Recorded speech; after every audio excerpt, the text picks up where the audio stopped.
એક સમયે એક ઘન જંગલમાં એક શક્તિશાળી સિંહ રહેતો હતો. તે દરરોજ શિકાર કરવા નીકળતો અને અનેક નિર્દોષ પ્રાણીઓને મારતો.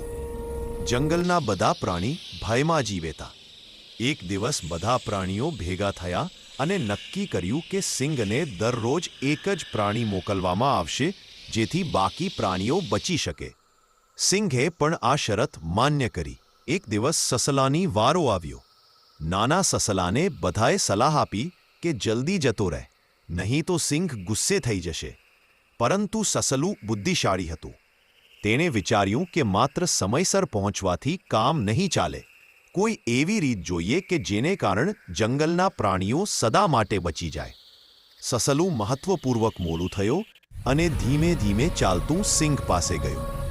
ગુસ્સે ભરેલો સિંહ ગરજી ઉઠ્યો, "તું એટલો મોડો કેમ આવ્યો?"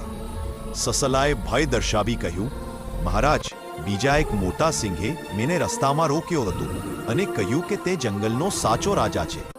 આ સાંભળતા જ સિંહ ગર્જના સાથે કહ્યું, "ક્યાં છે?" સસલાએ એને કૂમાં લઈને ગયો અને કહ્યું, "અહીં નીચે." સિંહે કૂમાં નજર કરી. તેને